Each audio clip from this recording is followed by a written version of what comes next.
जो मैं बोलने जा रहा हूं यह विशेष करके सेवकों के लिए मैं बोलने जा रहा हूं, सेवकों के लिए मैं बोलने जा रहा हूं। आपको मालूम है आज बहुत सारे सेवक अपनी सेवकाई में असफल हो गए हैं। बहुत सारे लोग अपनी सेवकाई से आज निराश हैं, उदास हैं। हाँ, उनकी सेवकाई में कुछ नया काम नहीं हो रहा है, उनकी सेवकाई बढ़ नहीं रही है मेरे प्रियो। हाँ, बल्कि बोलो तो कई सेवकों की सेवकाइयां बंद हो गई है, चर्चेस बंद हो गए हैं। हाँ, उनके जो कलीसिया है वो बढ़ नहीं रही है कलीसिया, उल्टा लोग उनके चर्चेस को छोड़ छोड़ करके जा रहे हैं। क्या प्रॉब्लम है? इसका प्रॉब्लम क्या है? सुनना ध्यान से मेरे प्रियो, सुनना ध्यान से। एक व्यक्ति अपने बेटे को प्रभु यीशु मसीह के चेलों के पास में लेकर के आता है और उसके बेटे को मिर्गी का बीमारी था और वो कभी पानी में गिर जाता था तो कभी वो आग में गिर जाता था। वो अपने बेटे को लेकर के बहुत दुखी था क्योंकि उसका बेटा कभी भी मर सकता था इस प्रकार से। तो वो अपने बेटे को प्रभु यीशु मसीह के सेवकों के पास में लेकर के जाता है। उसके सेवक लोग उसके बेटे के लिए, उसके बेटे के चंगाई के लिए और छुटकारे के लिए प्रार्थना करते हैं, लेकिन प्रार्थना करने के बाद भी उनका बेटा ना मिर्गी की बीमारी से चंगा होता है और ना ही दुष्ट आत्मा से आजाद होता है, कुछ नहीं होता। तब वो अपने बेटे को प्रभु यीशु मसीह के पास में लेकर के आता है और प्रभु यीशु मसीह से कहता है कि हे प्रभु, मैंने अपने बेटे को तेरे चेलों के पास लेकर के गया, तेरे सेवकों के पास में लेकर के गया, उन्होंने प्रार्थना किया, लेकिन वे मेरे बेटे को इस मिर्गी की बीमारी से चंगा ना कर सके, इस दुष्ट आत्मा से वो मेरे बेटे को आजाद ना कर सके। आपको मालूम है तब प्रभु यीशु मसीह चेलों को डांटा और क्या कहा मालूम है? और कहा कि हे हटीले लोगों, हे मन के हटीले लोगों, हे अविश्वासियों, हे मन के हटीले लोगों, मैं कब तक तुमको सहता रहूं। और उसके बाद में वो कहता है कि उस बेटे को मेरे पास में लेकर आओ। और जैसे ही उसको लेकर आते हैं, प्रभु यीशु मसीह कहते हैं, ए दुष्ट आत्मा इसके शरीर से निकल जा। और जैसे ही दुष्ट आत्मा उस बच्चे के शरीर से निकलता है, वो बच्चा मिर्गी की बीमारी से चंगा हो जाता है, स्वस्थ हो जाता है। यहां पर एक बात समझने वाली है मेरे प्रियो, बीमारी के पीछे दुष्ट आत्माओं का हाथ होता है। अगर दुष्ट आत्मा निकल गई, आप अपनी बीमारी से चंगे हो जाते हो। इसलिए देखना, कई बीमारी, आप बीमार हो, आप डॉक्टर के पास जा रहे हो, रिपोर्ट निकल गया, सारे रिपोर्ट नॉर्मल है, डॉक्टर बोलता है आपको कोई प्रॉब्लम नहीं, लेकिन फिर भी आप दुर्बल हो रहे हो, हाँ, फिर भी आप कमजोर हो रहे हो, फिर भी आपके शरीर में दर्द है, आपको बीमारी है।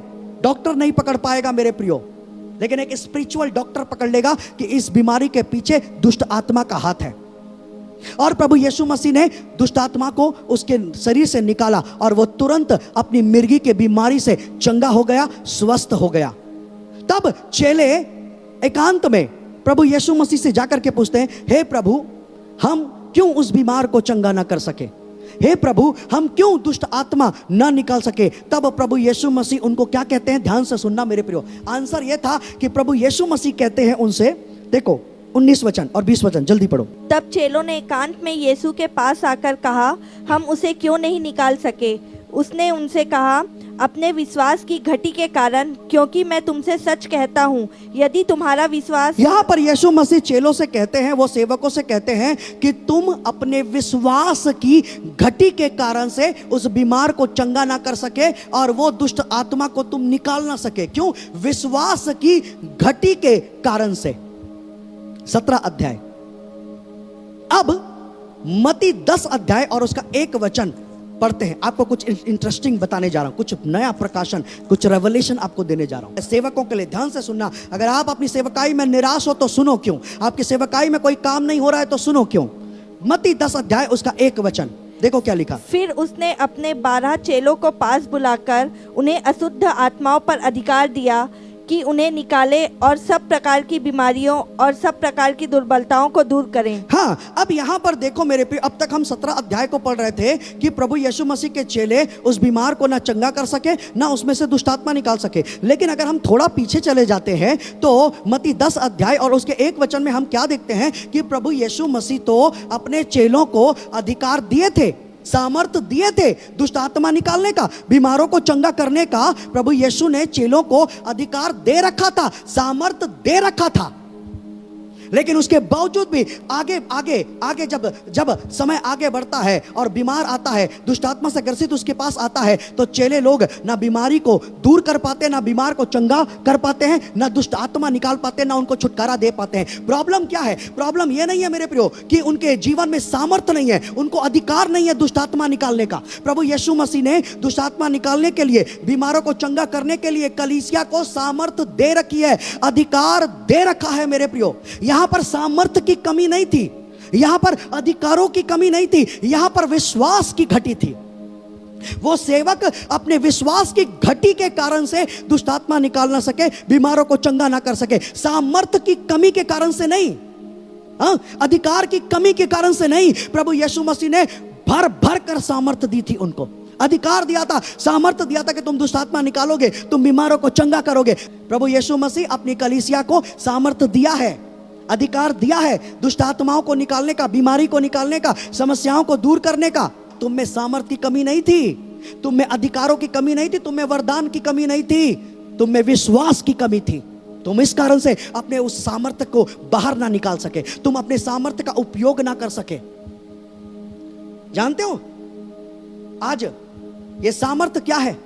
प्रेरितों के काम 1 अध्याय उसका 8 वचन। परंतु जब पवित्र आत्मा तुम पर आएगा, परंतु जब पवित्र आत्मा तुम पर आएगा, तब तुम सामर्थ पाओगे, तब तुम सामर्थ पाओगे, और यरूशलेम और सारे यहूदिया और सामरिया में और पृथ्वी की छोर तक मेरे गवाह होगे। आश्चर्य कर्म, सामर्थ्यों के काम, बीमारों को चंगा करके, दुष्ट आत्मा निकाल करके तुम मेरे गवाह होगे।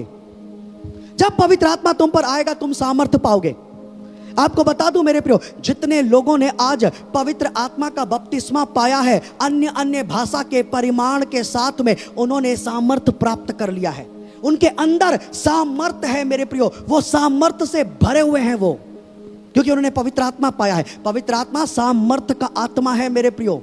आप सामर्थ्य से भरे हुए हैं, आपको सामर्थ्य की कमी नहीं है। अगर आप आज दुष्ट आत्मा नहीं निकाल पा रहे हैं, अगर आज आप बीमारों को चंगा नहीं कर पा रहे हैं, तो इसमें सामर्थ्य की कमी नहीं है। सामर्थ्य आपके अंदर है, सामर्थ्य आपने पा लिया है ऑलरेडी। आपके अंदर में विश्वास की कमी है, आप विश्वास से उस सामर्थ्य को इस्तेमाल नहीं कर रहे हो, आप विश्वास से अपने अधिकारों को इस्तेमाल नहीं कर रहे हो। आप डर रहे हो दुष्ट आत्मा निकालने के लिए, आप दुष्ट आत्मा से डर रहे हो, हाँ, आप परिस्थिति से डर रहे हो, आपके अंदर में संदेह है और शंका है, पता नहीं यार मैं प्रार्थना तो कर रहा हूं परंतु ये बीमार चंगा होगा कि नहीं होगा। प्रार्थना करने वाले को ही विश्वास नहीं है कि मैंने प्रार्थना किया है और वो चंगा है भी कि नहीं है। आप टेस्ट करवा लेना, उसके अंदर संदेह है, वो उसके अंदर भी संदेह डाल रहा है, जबकि बाइबल कहता है तेरे अंदर में सामर्थ्य है, तू बीमारों को चंगा कर सकता है। और जब मैं किसी के लिए प्रार्थना करूं, मैं को यीशु के नाम से चंगे हो जाओ, उसके बाद में आपको सिर्फ ये बोलना है चंगे हो तुम अपनी बीमारी से आजाद हो, बिल्कुल आजाद हो। वचन कहता है तुम चंगे हो। लेकिन अगर संदेह शंका होगा, हाँ ठीक है प्रार्थना तो किए हैं, आप चंगे हो जाओगे, हाँ बिल्कुल हो जाओगे, लेकिन एक बार टेस्ट करवा लेना, ये सब करवा लेना। इसी के कारण से आज सेवकाई में मिरेकल नहीं हो रहा है, हीलिंग नहीं दिखती है। प्रॉब्लम ये है, संदेह, डाउट। हम प्रार्थना तो कर दिए, पता नहीं वो चंगा होगा कि नहीं, हम प्रार्थना तो कर दिए लेकिन पता नहीं अब दुष्ट आत्मा निकलेगा कि नहीं निकलेगा। सामर्थ्य की कमी नहीं है, सामर्थ्य आपके अंदर में है, विश्वास की कमी है आपके लाइफ में, संदेह और शंका है आपकी लाइफ में। एक वचन निकालो मेरे साथ में, 2 कुरिन्थी उसका 4 अध्याय उसका 7 वचन, देखो क्या लिखा। परंतु हमारे पास वह धन मिट्टी के बर्तनों में रखा है कि यह असीम सामर्थ हमारी ओर से नहीं वरन परमेश्वर की ओर से ठहरे।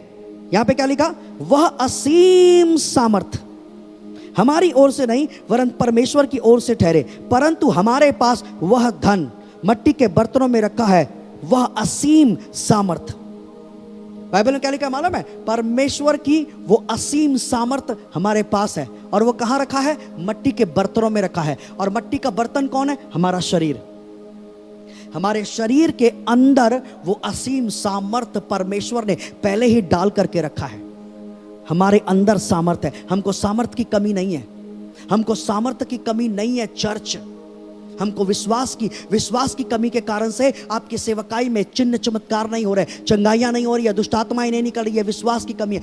अफ्रीका में एक सुसमाचार प्रचारक था, उसके सेवकाइयों में चंगाइयां, दुष्ट आत्मा का निकलना नहीं होता था। वो सिर्फ प्रचार करता था, सिर्फ और सिर्फ प्रचार करता था। कोई हीलिंग नहीं थी, कोई डिलीवरेंस नहीं था। लेकिन जब वो बड़े बड़े सुसमाचार प्रचारकों का जब वो देखता था, उनकी सेवकाई को सुनता था कि बीमार चंगे हो रहे हैं, दुष्ट आत्माएं निकल रही है, मिरेकल्स हो रहे हैं, तब एक दिन वो ठानता है और कहता है अब मैं उपवास रखूंगा और तब तक के मैं उपवास नहीं छोड़ूंगा जब तक प्रभु मेरे को दुष्ट आत्मा निकालने का सामर्थ्य नहीं दे देता, बीमारों को चंगा करने का सामर्थ्य नहीं दे देता, तब तक के मैं उपवास रखूंगा ताकि मेरी भी सेवकाई में बीमार चंगे हों और मेरी भी सेवकाई में दुष्ट आत्मा निकले। मैं तब तक उपवास रखूंगा। और वो सेवक उपवास के लिए बैठ गया। सुनिएगा ध्यान से। 10वें दिन प्रभु का आत्मा ने उससे बात किया और प्रभु का आत्मा ने उससे कहा अपना उपवास समाप्त कर दे, तू मेरे से वो मांग रहा है जो ऑलरेडी मैंने तुझे दे रखा है। जो तेरे पास में है तू मेरे से वो मांग रहा है। अज्ञानता वस्तु नहीं जानता कि तेरे अंदर मेरा असीम सामर्थ्य का धन रखा है और तू वही मेरे से मांग रहा है जो तेरे पास में है। आपको मालूम है आज कई विश्वासी ऐसे ही मूर्खता कर रहे हैं, परमेश्वर से वो मांग रहे हैं, उसके लिए गिड़गिड़ा रहे हैं, उसके लिए उपवास रख रहे हैं जो ऑलरेडी प्रभु ने उनको दे रखा है, लेकिन वो प्रकट क्यों नहीं होता? विश्वास की कमी। प्रभु ने क्रूस पर उन्हें आशीषित कर दिया, कोड़े खाने से चंगाई दे दी। वो कंगाल हो गया ताकि हम धनवान हो जाएं। वो कुचला गया, हमको शांति मिल गई। वो हमारे दुखों को उठा लिया, हमको आनंद मिल गया, हमको उद्धार मिल गया। लेकिन कहां है? दिखता क्यों नहीं? प्रकट क्यों नहीं होता? प्रकट क्यों नहीं होता? आज उद्धार के लिए उपवास रखा जा रहा है, चंगाई के लिए उपवास रखा जा रहा है, हाँ, संपन्नता के लिए उपवास रखा जा रहा है। हाँ, प्रॉब्लम क्या है? ये हमारे उपवास रखने से नहीं मिलता चर्च, ये यीशु मसीह के क्रूस पर बलिदान होने के द्वारा हमें मिल गया है, मिल गया है। करना क्या है? विश्वास करो, रिसीव करो, प्रकट होने लगेगा। आपकी आशीष से मैनिफेस्ट होगी, वो सामर्थ्य मैनिफेस्ट होगा, वो आश्चर्यक्रम मैनिफेस्ट होगा, वो संपन्नता मैनिफेस्ट हो जाएगी, वो आपकी अमीरी मैनिफेस्ट होने लग जाएगी। करना क्या है? उपवास नहीं, विश्वास। विश्वास, उपवास करना है। क्यों? प्रभु की महिमा के लिए, सामर्थ्य के लिए उपवास नहीं करना। कई लोग सामर्थ्य पाने के लिए उपवास करते हैं। बाइबल में लिखा हुआ है कि सामर्थ्य उपवास से नहीं मिलता। सामर्थ्य तो पवित्र आत्मा का, पवित्र आत्मा ही सामर्थ्य का आत्मा है। पवित्र आत्मा पावर हाउस है। पवित्र आत्मा सामर्थ्य का आत्मा, चंगाई देने वाला आत्मा, पवित्र आत्मा 9 वरदानों वाला आत्मा। अगर आपके अंदर है तो सामर्थ्य आपके अंदर है, उसके लिए उपवास मत करो। यह अज्ञानता का काम है। ये 10वें दिन प्रभु ने कहा समाप्त कर, तेरे अंदर है वो सामर्थ, विश्वास कर और यूज कर। जा विश्वास से खड़े हो और शैतान का सामना कर, तेरे सामने से भाग निकलेगा। जा विश्वास से खड़े हो और बीमारी का सामना कर, बीमारी निकल जाएगी। जा विश्वास से खड़े हो, चमत्कार देखेगा तो अपनी मिनिस्ट्री में। और ये जो अफ्रीका का जो ये सुसमाचार प्रचारक था, उपवास समाप्त किया, विश्वास से खड़ा हुआ और अपने सेवकाई में ये चंगाई, चिन्ह, चमत्कार, आश्चर्य कर्मों को देखने लगा मेरे प्रियो। और आपको मालूम है कुछ ही समय के बाद में ये अफ्रीका का इतना बड़ा सामर्थी सेवक बन गया कि इसकी एक मीटिंग में 80,000 लोग आते थे। एक मीटिंग में 80,000 लोग इसकी मीटिंग में, इसकी सभाओं में आते थे। जानते हो काहे के लिए? क्योंकि इसने प्रभु यीशु मसीह के वचन को जान लिया, समझ लिया कि सामर्थ्य तो मेरे अंदर है, उसके लिए मैं क्यों रोना गाना करूं और क्यों उपवास करूं? मेरे अंदर है। करना क्या है? विश्वास करने वालों के लिए सब कुछ संभव है। आप विश्वास करो, आपकी अमीरी मैनिफेस्ट होगी, प्रकट होगी आपकी संपन्नता। आपका नौकरी विश्वास से आएगा, आपका बिजनेस विश्वास से आएगा, आपका सफलता विश्वास से आएगा, आपको शादी के लिए एक अच्छा लड़का, एक अच्छा लड़की आपको विश्वास से मिलेगा, आपका मैरिज विश्वास से। विश्वास आता कहां से है? विश्वास आता है सुनने से, और सुनना मसीह के वचन से। जितना ज्यादा हो सके परमेश्वर का प्रचार सुनो, जितना ज्यादा हो सके वचन पढ़ो और वचन के अनुसार, वचन जो बोलता है विश्वास करो और वचन बोलो और वचन के अनुसार करो। लाइफ में मिरेकल है। आप अपने जीवन में आश्चर्य कर्म देखोगे और आप दूसरों के जीवन में आश्चर्य कर्म करने वाले बन जाओगे, यीशु मसीह के सामर्थी नाम में।